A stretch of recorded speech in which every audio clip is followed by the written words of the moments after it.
Subscribe नहीं किया है तो प्लीज़ सब्सक्राइब करें, लाइक करें और शेयर करें। स्टूडेंट्स, आज हम पढ़ने वाले हैं class 10 chapter number 3 pair of linear equation in two variables. ठीक है, तो देखो सबसे पहले मैं आपको एक बार लीनियर इक्वेशन समझाता हूँ। लीनियर इक्वेशन होता क्या था, हमने क्या पढ़ा था? Linear equation in one variable हमने पढ़ा था। Linear equation in one variables का मतलब होता क्या था कि अगर कोई भी equation ax plus b equal to 0 इस टाइप की इक्वेशन जो होगी वो सब क्या होती थी? हमारे लीनियर इक्वेशन।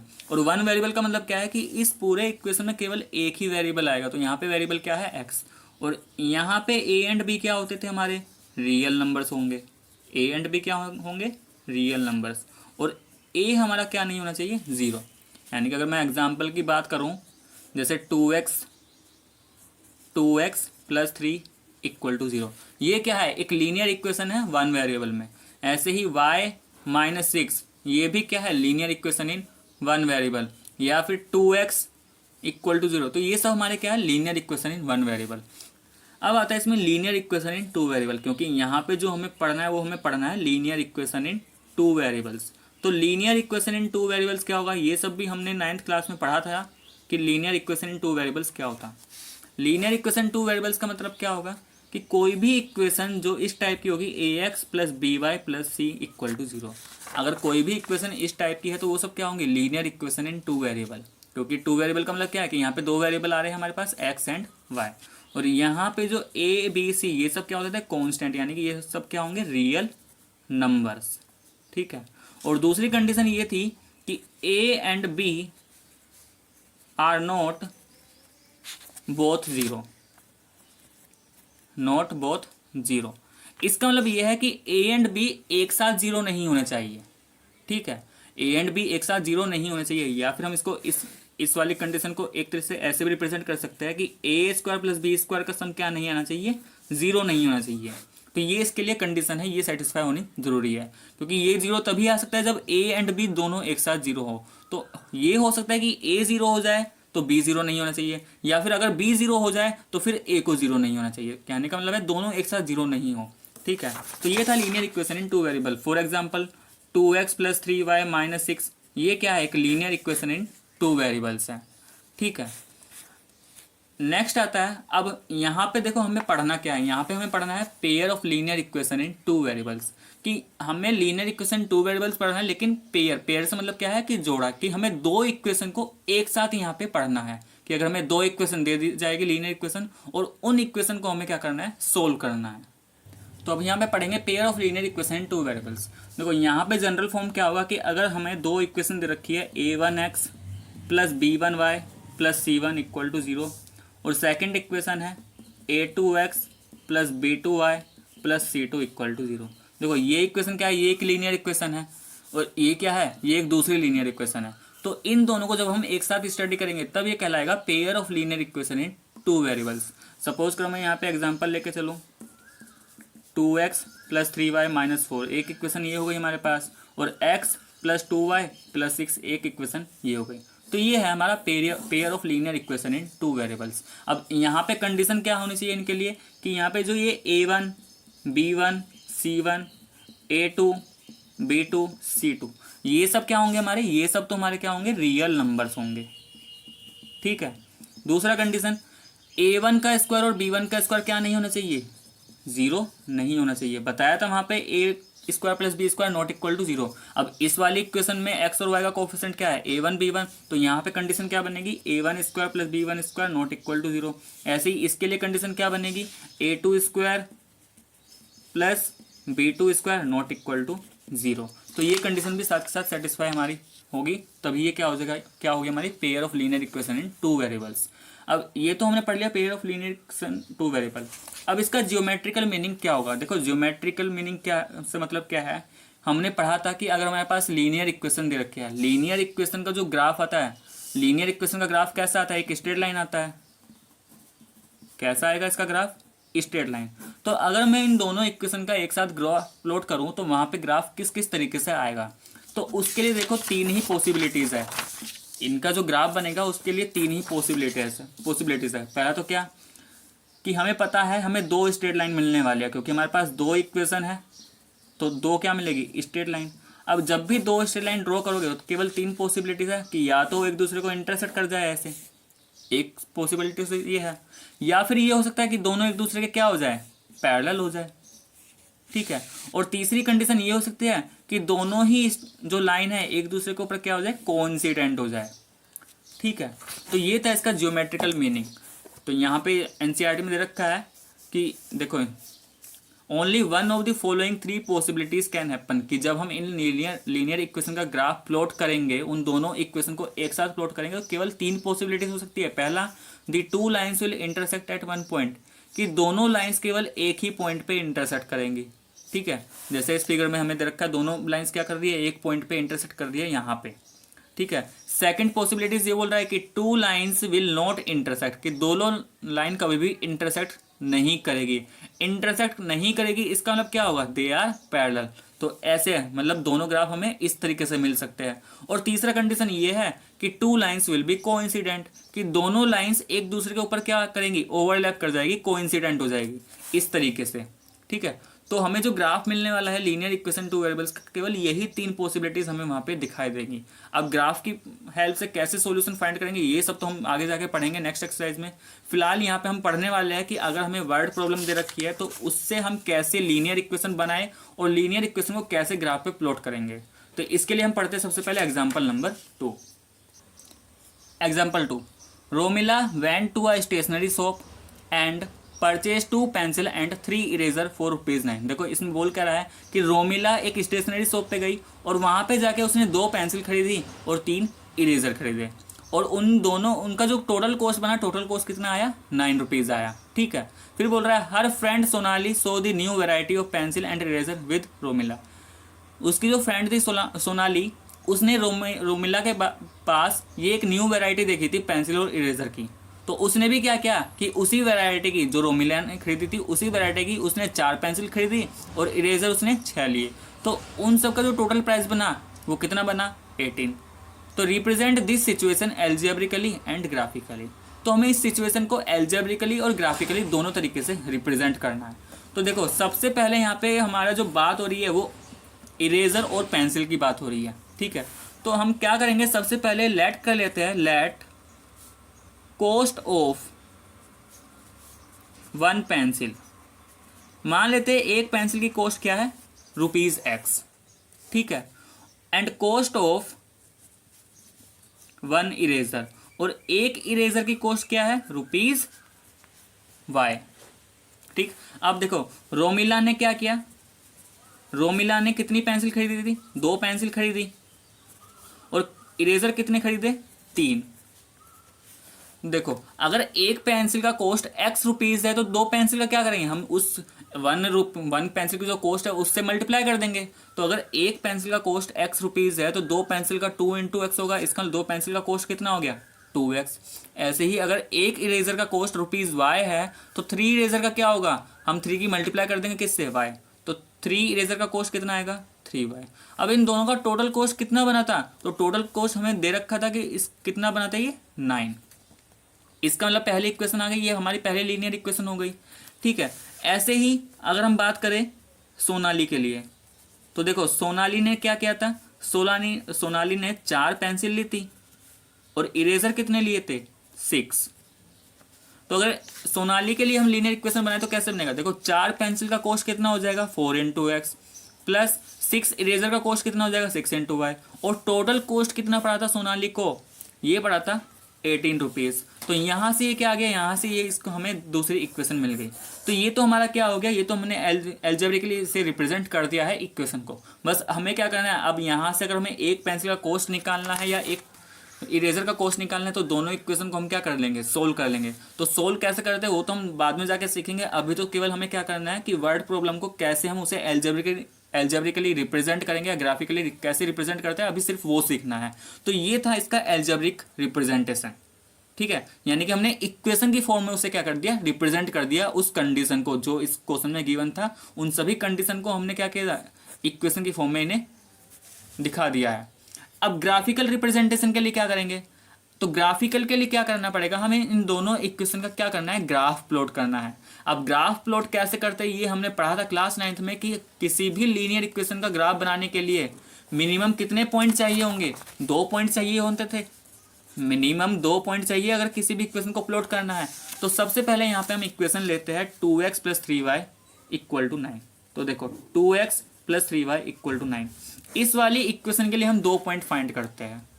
तो सपोज करो मैं लेट कर लेता हूँ यहाँ पे x इक्वल टू 0, कि अगर x इक्वल टू 0 हो गया तो इसके कोरस्पॉन्डिंग y निकाल लूंगा तो वहां से मुझे 1 पॉइंट मिल जाएगा। तो देखो जब मैंने x को यहाँ पे 0 लेट किया, मैंने क्या किया, इफ x इक्वल टू 0, तो 0 को इस इक्वेशन में पुट कर दो, क्या बनेगा 2 into 0 plus 3y equal to 9। अब ये तो हमारा 0 हो गया, तो 0 प्लस 3y इक्वल टू 9।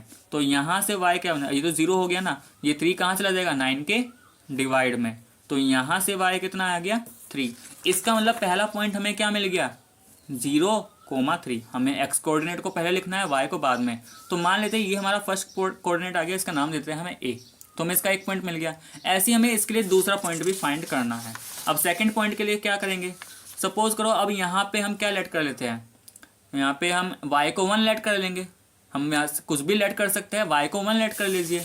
तो y को 1 लेट करने से क्या होगा, देखो अगर यहाँ पे y इक्वल टू 1 होता फिर क्या होता है कि मुझे x निकालना है, y मैंने क्या ले लिया यहाँ पे 1 इक्वल टू 9। तो ये क्या बन जाएगा 2x plus 3 equal to 9। Simplify करेंगे इसे, कितना आएगा 2x इक्वल 9 माइनस 3, तो ये आएगा 2x इक्वल 6 और यहाँ से x 6/2 इक्वल टू 3। इसका मतलब यहाँ से जो सेकंड पॉइंट मिला वो क्या मिला हमें, पहला x कितना आया हमारा 3 और y क्या था 1, तो ये आ गया सेकंड पॉइंट। तो ये फर्स्ट इक्वेशन के हमारे 2 पॉइंट आ गए।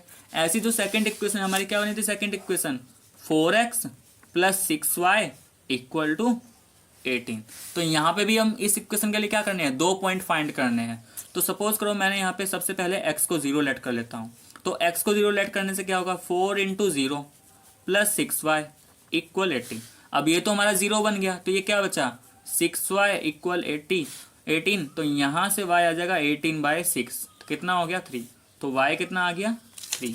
इसका मतलब यहाँ से इस वाली इक्वेशन के लिए फर्स्ट पॉइंट क्या बना हमारा 0,3।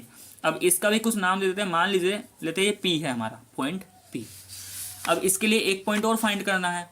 अब दूसरा पॉइंट कैसे फाइंड करेंगे, तो देखो यहाँ पे हम x को कुछ भी लेट कर लें, हम यहाँ पे कोई किसी एक वेरिएबल की वैल्यू लेट करेंगे और उसे पुट करके दूसरे की उस फिर हम सोल्व करके निकालेंगे। हमें दोनों लेट नहीं करनी है, केवल एक वेरिएबल, किसी भी एक वेरिएबल की यहाँ पे हमें वैल्यू लेट कर लेनी है। अब देखो यहाँ पे मैं x की वैल्यू को, यहाँ पे हम x की वैल्यू को क्या लेते हैं, सपोज करो यहाँ पे y 0 ले लेते हैं। देखो y क्या ले लिया हमने 0, तो y 0 लेने से क्या होगा, ये 4 into x plus 6y equal to 18। तो 4 इंटू एक्स 6, y की वैल्यू 0 थी 18, तो ये क्या बन जाएगा 4x इक्वल टू 18। तो यहाँ से x कितना आएगा 18/4। मैं इसको सोल्व करूँगा, कितना आएगा 4 4 जा 16, 4.5। इसका मतलब जो यहाँ से सेकंड पॉइंट मिला वो सेकंड पॉइंट हमें क्या मिला, x तो हमारा कितना आ गया 4.5 और y क्या है 0।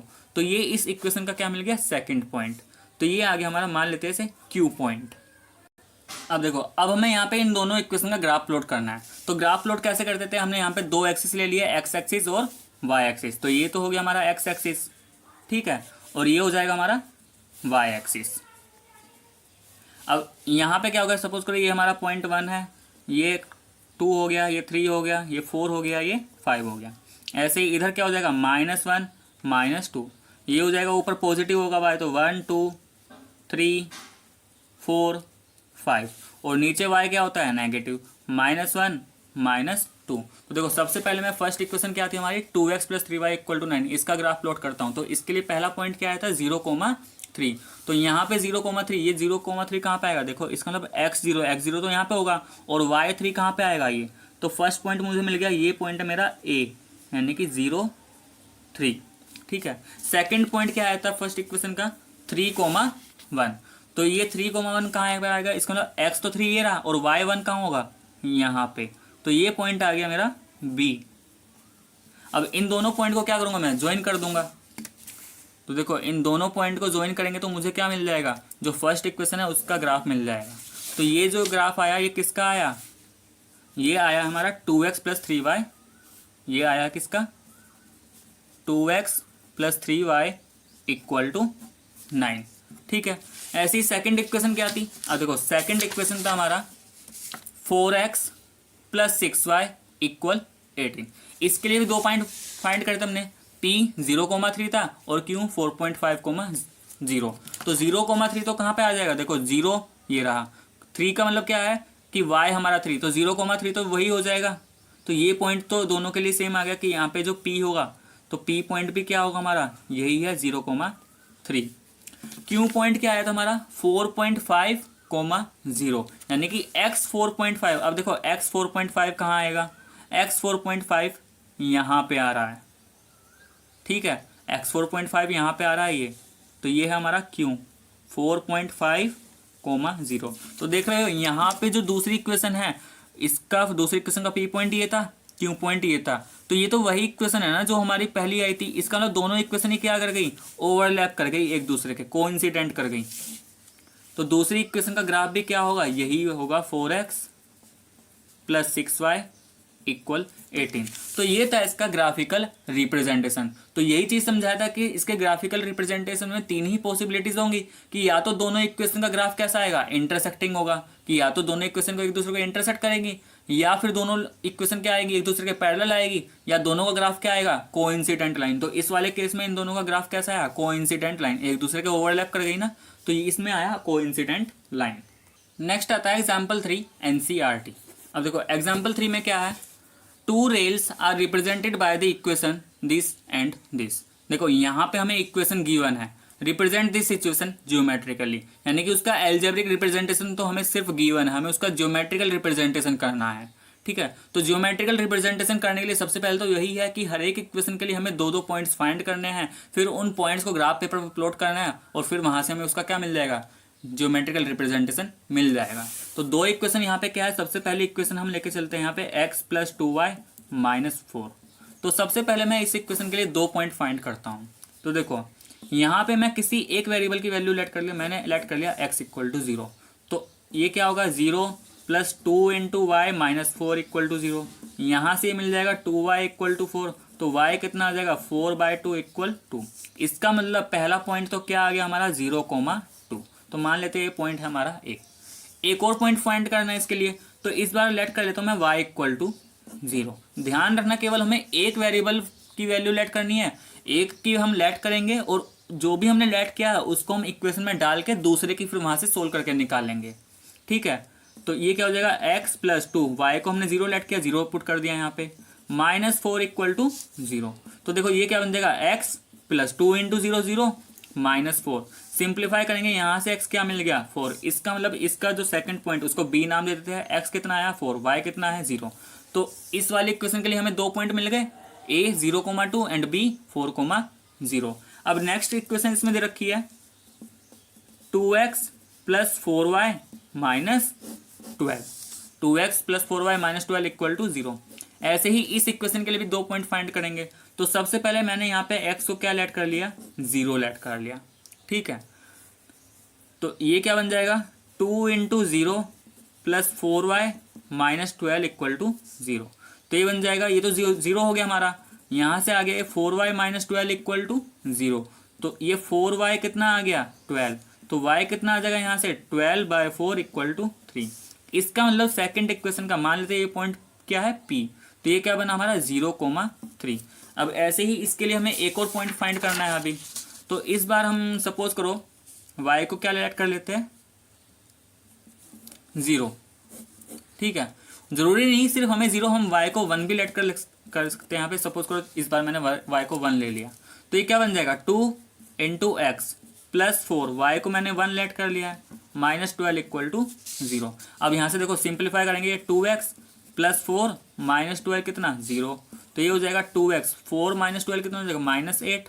ठीक है, 2x माइनस 8 कहाँ आ जाएगा RHS में, तो ये प्लस 8 बन गया, और x क्या आ जाएगा यहाँ से 8/2, तो x क्या आ गया 4।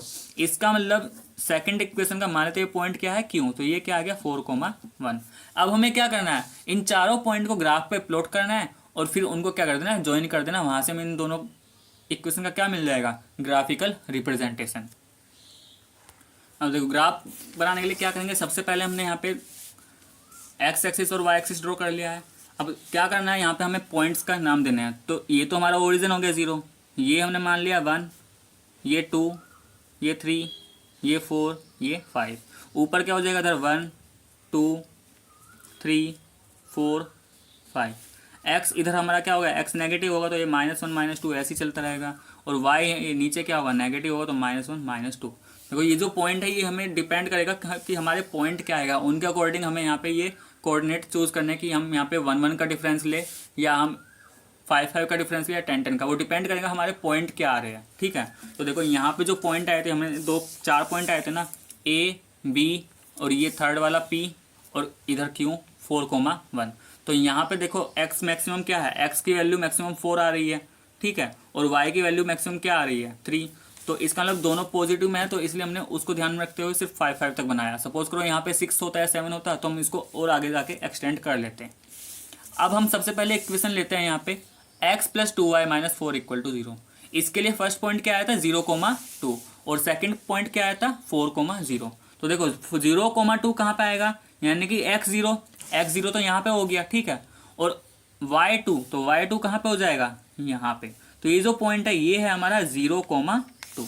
सेकंड पॉइंट है इसके लिए 4,0। तो इसका मतलब x तो 4 x4 यहाँ पे हो गया और y0 x एक्सिस पे ही रहेगा। तो इसके लिए आ गया ये सेकंड पॉइंट, ये क्या आ गया 4,0। दोनों पॉइंट को क्या करेंगे, हम ज्वाइन कर देंगे। तो देखो यहाँ पे हम स्केल रख के ऐसे इसको ज्वाइन करेंगे तो क्या मिलेगा, हमें एक स्ट्रेट लाइन मिला। तो ये जो स्ट्रेट लाइन है ये किस इक्वेशन का ग्राफ आ गया, ये हमारा ग्राफ आ गया है x + 2y - 4 = 0। तो ये फर्स्ट इक्वेशन का ग्राफ आ गया। ऐसे ही अब हमें सेकंड इक्वेशन के लिए ग्राफ प्लॉट करना है। देखो सेकंड इक्वेशन क्या थी हमारी, 2x + 4y - 12 = 0। इस वाले इक्वेशन के लिए पहला पॉइंट क्या आया था p 0,3। तो 0,3 कहाँ मिलेगा, यानी कि x 0 है और y क्या है 3। तो देखो ये पॉइंट क्या है हमारा p 0,3, p पॉइंट आ गया। नेक्स्ट पॉइंट आया था इसका सेकंड पॉइंट q 4,1। तो देखो 4,1 कहाँ पाएगा, इसका मतलब x तो 4 है, x4 ये रहा, और y क्या है 1। तो x4 y1 तो ये आएगा यहाँ पे। तो ये हमारा q पॉइंट 4,1। बस अब इन दोनों पॉइंट को क्या करेंगे, ज्वाइन कर देंगे। p एंड q को क्या करेंगे, ज्वाइन करेंगे। तो देखो जब ज्वाइन किया तो ये कैसे बना, ये कुछ इस तरीके से आया। तो ये वाला जो ग्राफ है ऊपर वाला, ये किस इक्वेशन के लिए है, 2x + 4y - 12 = 0। तो देखो यहाँ पे दोनों का जो ग्राफ आया वो दोनों का स्ट्रेट लाइन ही आएगा क्योंकि लीनियर इक्वेशन है। लेकिन यहाँ पे दोनों क्या है, एक दूसरे के पैरेलल है। तो यही चीज़ बताया था कि या तो दोनों क्या आएंगे, दूसरे के पैरेलल आएंगे, या फिर इंटरसेक्टिंग आएंगे, या फिर क्या होगा कोइंसिडेंट। तो ये था इसका ज्योमेट्रिकल रिप्रेजेंटेशन। अब क्या करना है, अब ये तो हमारा यहाँ से एनसीईआरटी का एग्जाम्पल कंप्लीट हो गया है। बाकी आप एग्जाम्पल 1 खुद से करने की कोशिश करना। इसमें क्या करना पड़ेगा आपको, एक बार इसका इंट्रोडक्शन जो यहाँ पे दे रखा है सेक्शन 3.1, एक बार यहाँ से आपको पढ़ना है। इसमें इसका दे रखा है इक्वेशन कैसे बनेगी, तो कोशिश करना इसे करने की। बाकी होमवर्क में आप एक्सरसाइज 3.1 अब इसके कोशिश कर सकते हो। यहाँ पे जितने भी क्वेश्चन है इसमें आपको पहले क्या करना पड़ेगा, अलजेब्रिक इक्वेशन बनानी है, उसके बाद उसका ग्राफ प्लॉट करना है। यानी कि हमें क्या करना है, सिचुएशन को अलजेब्रिकली और ग्राफिकली दोनों तरीके से दिखाना है। तो सबसे पहले तो उसका ग्राफ बनाए, इक्वेशन बनाएंगे, देन उसे हम प्लॉट करेंगे। तो अगर आपको मेरा वीडियो पसंद आया तो प्लीज़ लाइक करें, शेयर करें और कमेंट करके ज़रूर बताएं।